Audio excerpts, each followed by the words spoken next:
everybody, Backyard Bullion here.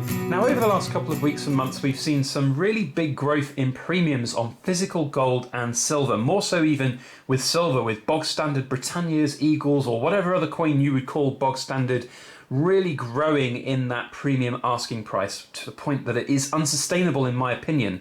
So does that mean that premium items, or I should say items which are already premium coins, are they looking like better buys right now than your bog standard Britannias or Eagles? That is what we're going to talk about today, and I hope we can have a good, fun, healthy debate about it. If you'd like to share your opinions, please feel free to do so down in the comment section. Please remember though, I am just sharing my own thoughts and opinions as it relates to me and my situation. It's not financial advice, and any financial decisions you make having watched today's video are yours and yours alone. Now there's a few things I just want to clarify before we crack on with the big topic here, and that is what I mean by premium coins. Of course, premium coins are subjective. Everybody has their different opinions on what is a premium price or what should be a premium price for a particular coin or design or limited edition release. Proof coins definitely fall into this category. Don't have any of those out here on the table, but we do have some very limited mintage, very limited and collectible items out here on the table. So there's a whole host of different things that can be meant by premium, and essentially anything that is a premium item is something that is well and above its price in raw metal form like silver or gold. Now the premium growths that we've seen have been far bigger, asking price wise anyway, on silver than compared with gold. Now I've got here two very premium items that before this entire crisis hit would be selling for an equivalent price per ounce that I've seen some places. Of course there are different areas which are cheaper, but for the bog standard bullion coins you'd be paying 23, 24 pounds an ounce. In dollars you can be paying $25 to $30 an ounce now for American Eagles. Perhaps now things are calming down a little bit, those prices are coming down, but still I have seen prices at that level, and for me that's just unsustainable. However, with these type items, the prices have not gone up by the same percentage margin. So if you think about before this crisis hit, your American Eagles, your Britannias would be your cheapest chips coins. They would be the ones that you would go to stack weight, to have that bulk weight. And now these premium items that were existing as premium items before this crisis, they have not gone up by the same percentage. So that, in my mind, says that they are potentially a better buy right now. If you have £1,000 or $1,000 that you want to spend, perhaps you'll be able to have a better chance of retaining those premiums if you buy existing items which are considered premium items. Now, of course, any premium that you pay on silver or gold is going to be a risk, and you need to evaluate that risk in in whatever way suits best for your situation. You know, I have a very big diverse stack with lots of different things in it, ranging from that bog standard basic bullion up to some very collectible high premium items. And one thing that's really interesting is you've got, for example, these gold ship coins, the Nautical Rwandan series, and it is an absolutely stunning series. Back when we first bought the first one here, it was around about £1,500 as an asking price, and spot price was around £900, which is of course a huge premium. But you look at the value of this coin right now in its just raw gold form, and we're sitting around £1,400, not to mention the large premium that will come on a coin like this for just having a mintage of 100. So there is a really interesting thing to think about this. You cannot say the same could be achieved for bog standard silver coins. So it is interesting that there is a distinct difference between gold and silver, and I will go a little bit more into that as we go throughout the video.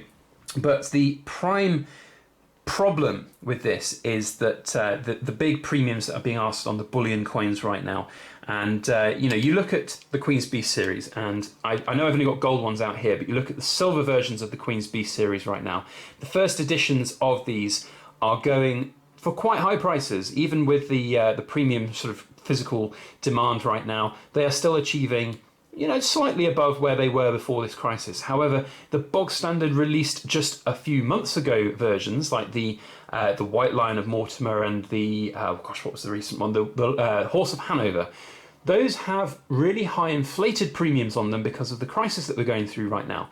So you've got to look at them and think, well, yeah, these are earning their premiums because they're the first releases, they have lower mintage figures, they're going to hold their premiums much stronger than the more recent editions that are coming out. And if you're paying high premiums on them, you just got to think about how that is going to be achieved at the other end when you look to come to sell things. And it's, in my opinion, just not going to happen. It's not practical.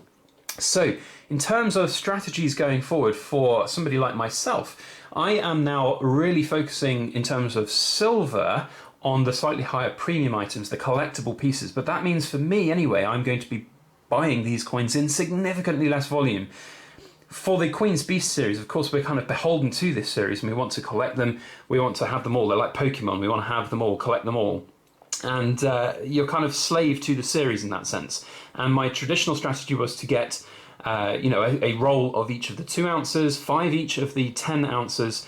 But that's just not really on the cards for me at the moment, because I do feel like the premiums that are being asked for those coins are just so high. And even if silver prices go up slightly when we come out of this crisis at the other end, I do think that the prices that will be achieved for the physical stuff will come down. So the premiums will come down and we'll be able to get those backdated a lot easier for cheaper prices than the current asking price is out there at the moment. I hope that makes sense. But basically, I don't think that buying bullion, cheapo bullion right now, is the best thing to do, certainly for silver. Now, there are lots of other types of silver out there that you can look to buy. Obviously our hand-poured silver and various other creators of hand-poured silver and collectible items, whether it be silver statues or proof coins or things like that. Yes, those are definitely items which are looking more attractive. And I've seen that come from even just our own hand-poured silver side of things. And I think it's like a customer said to me the other day, you look at it like this: for an item that we have made and we are charging a premium for, if you look at the relative price between the pieces of poured silver that we make and the price of, say, Britannia's, that has drastically shrunk. Previously to this, you could buy Britannia's for £15 an ounce. Now you can't buy them for less than £20, £23 an ounce, whatever the price might be on the market right now. But our hand-poured silver really hasn't changed in price point at all. It's, seeming a lot less different in the price point, and that's very much in people's favour. But I have always said that, even with our hand-poured silver, and I don't want this message to be misconstrued here, if you buy our hand-poured silver, you buy it as a hedge, you buy it as a risk against our brand. Hopefully in the future these things will grow in value, but we cannot promise that. And I think that's an important thing to remember about any of these premium items.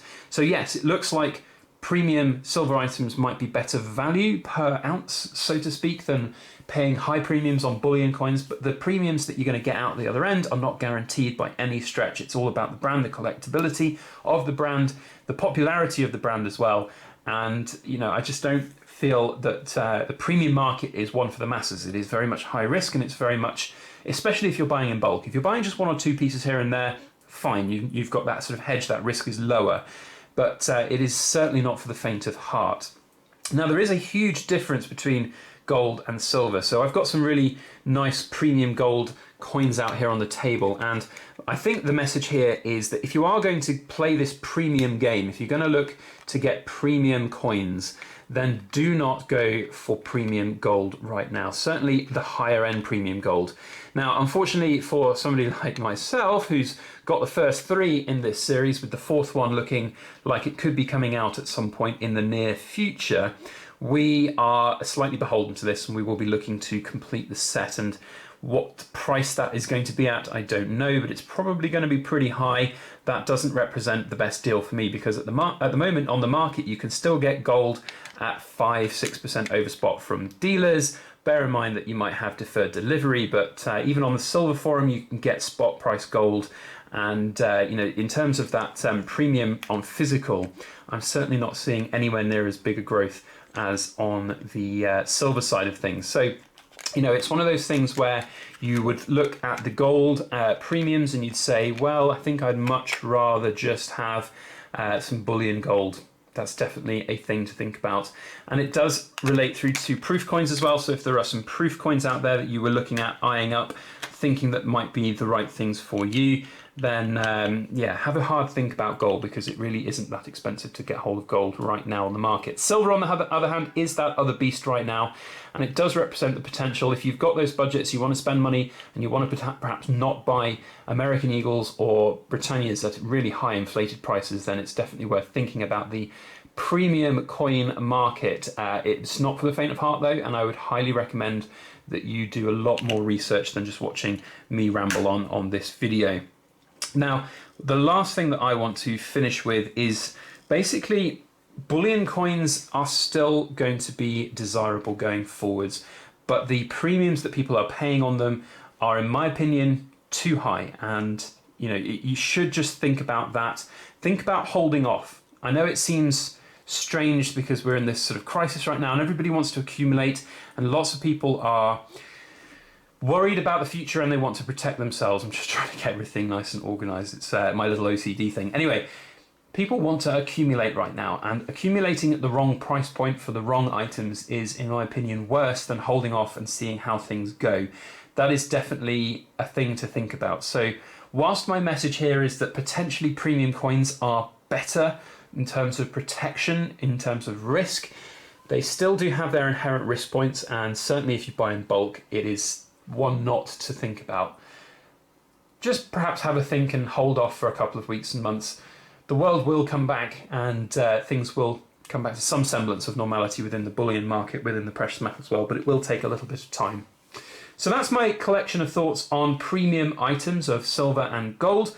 As I said, let's in summary say premiums on silver really high right now, not representing great value for bog standard bullion coins. Perhaps premium coins will hold better value. Gold, I'd still say you've got to go for bullion grade gold if you're going to acquire metals. Of course, yes, the ratio is high and gold seems expensive right now, but really it's much better in terms of protecting your assets over the longer term, in my opinion. I'd love to know your opinions though, so please feel free to comment down below in that comment section. And all I ask is you be respectful of mine and other people's opinions. Otherwise, if you enjoyed the video, thumbs up on it and share it around on your social media. That would be very helpful for everything that we do here on the channel. If you'd like to see videos from us in the future, then hit that subscribe button. I think it's just about here. And then just about here will be the alarm bell. And if you click that, you'll get notifications when we upload videos. Otherwise, that is it from me today. My usual shout out to all key and healthcare workers out there in this world. Thank you so much for all of your hard work, keeping us healthy, safe and fed. Otherwise, that's it from us. Thank you for watching. Have a good one, and we'll see you on the next video. Please make sure that you like, share, comment, and subscribe for more.